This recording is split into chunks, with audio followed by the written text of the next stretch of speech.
As a great poet once said, guess who's back, back again? Your favorite backup host is back. Tell a friend. Hello and welcome, everyone. This is Friday, September 20th, and this is the AgYield War Room. I am AgYield's marketing manager and everyone's favorite backup host, Jack, filling in for Dan today.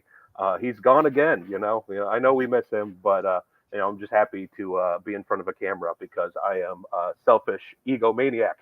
Anyway, join the discussion today. Post a comment, send us an email at info@agyield.com, where we're always answering any comments, questions, concerns you may have. And yeah, feel free to send us a comment and join the discussion in any way.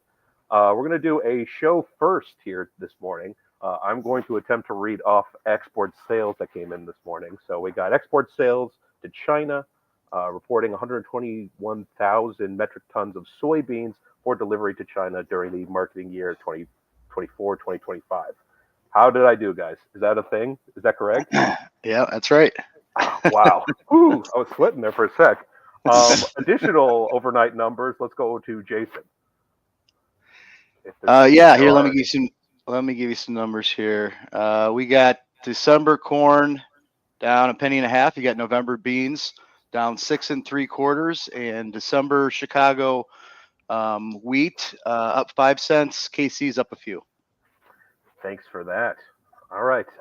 Enough rambling from me. Let's get started with Justin. Where's your head at as we put a bow on the end of the week?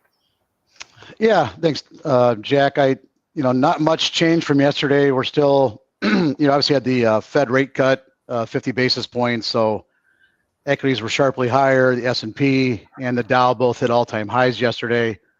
Kind of renewed excitement in some of these stocks that have been selling off, especially the top ones.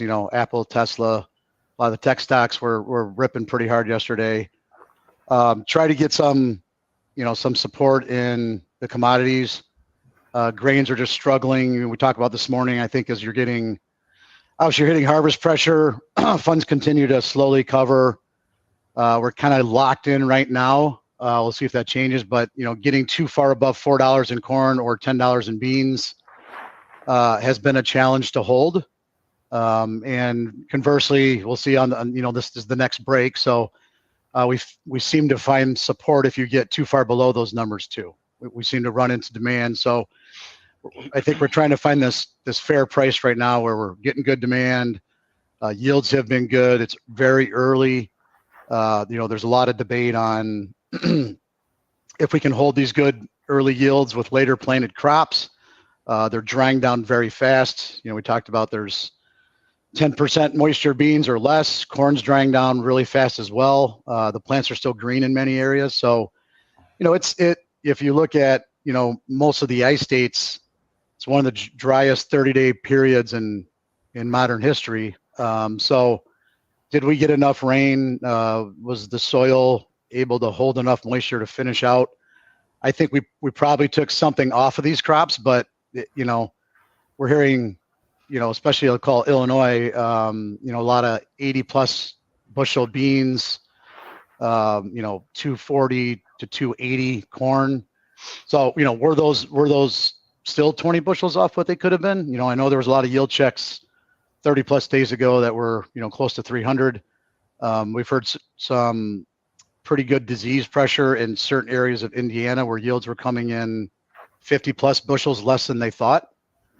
So we're getting into where we're starting to get, good actual yield results, harvest results from, clients that we've known for a long time and trust.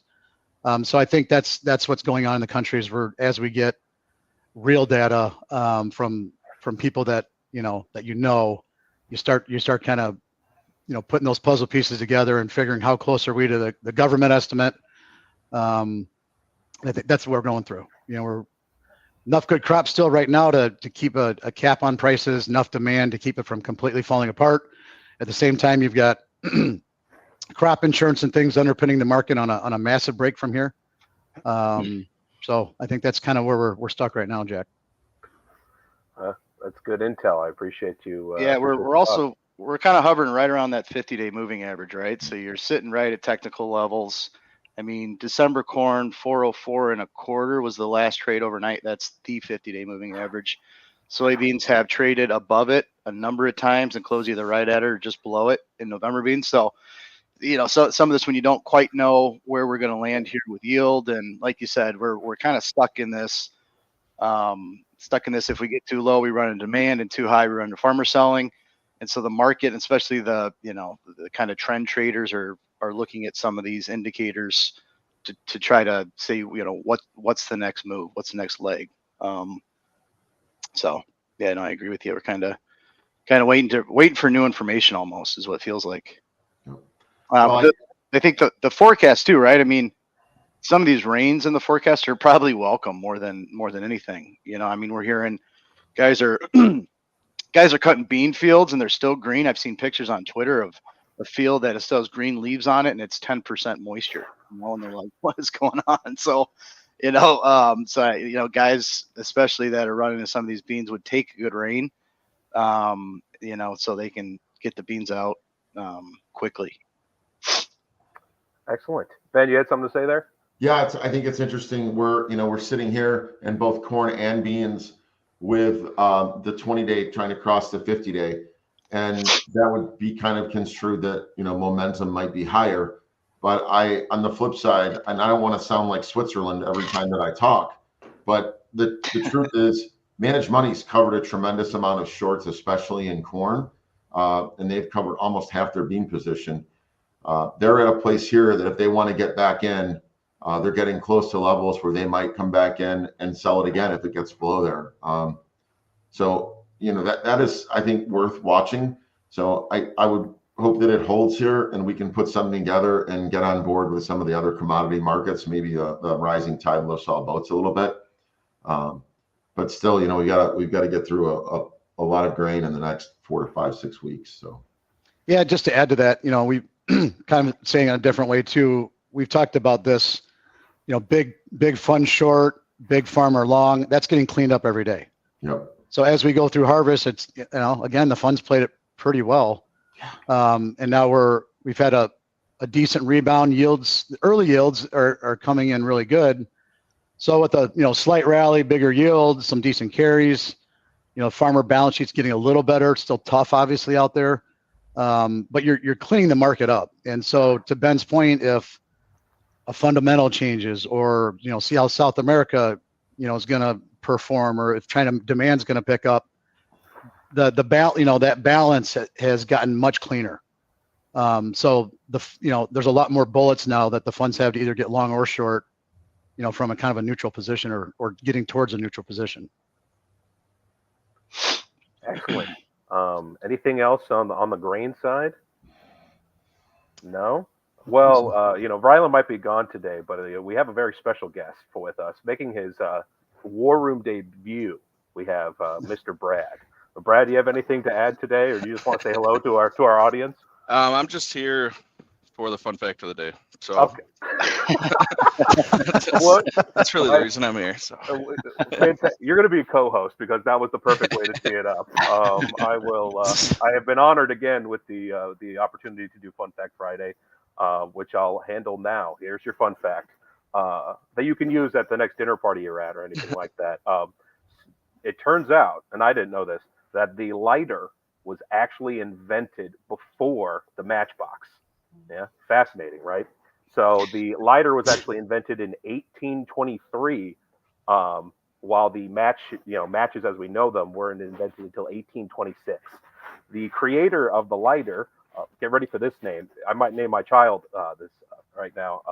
Johann Wolfgang Dubenreiner invented the lighter in 1823, and the matchbox was invented by an English chemist named John Walker. Not to be confused with the guy in Scotland named Johnny Walker. I had to look that up. I was hoping they'd be the same person, but it's not. Additionally, if you want to nerd out at your dinner party when you say that and people don't believe you, you can tell people that the lighter itself is a more primitive technology to begin with, right? It's a physical reaction between steel and flint as opposed to the matches, which would be the chemical reaction between sulfur and red phosphorus. So I hope that sparks a conversation with your friends and loved ones. oh man, That's all Wolfgang, what was it? Wolfgang Johann. Wolfgang Dubenreiner. I mean, you can't make that up. Sounds like a smart guy. Yeah. Just add a Coakley to the end of that. That's the kid's name next month when it comes. Anyway, I think that's going to do it for today. Happy Friday, everyone. If you love the show half as much as we enjoy making it, give us a like and subscribe on YouTube. It really helps us with the YouTube algorithm. It gets our videos and our show out to a wider audience. That doesn't cost you a dime, and it means the world to us. So give us a like and subscribe. We sincerely thank everyone who shows up every day to tune into this show. As always, we're streaming live on YouTube, X, Facebook Live. Again, appreciate everyone's thoughts and comments today. It's always a blast being here. You get to see this ugly mug again on Monday. I'm looking forward to that. And we'll talk to everyone soon, 8:15 Central Time, Monday morning. Have a good weekend. Right. Yep. Thanks, Jack. The War Room is proudly presented by AgYield. For over 50 years, the AgYield team has provided grain marketing and risk management solutions for growers across the country. Our veteran consultants harness cutting-edge technologies to pinpoint risk, optimize market performance, and protect your farm's profitability. Discover a new approach to farm revenue management at agyield.com. Hey guys, Jack here. Be sure to support the show by hitting the like button, leaving us a comment, and subscribing to the channel for all the latest updates. Thanks for watching. We'll see you next time.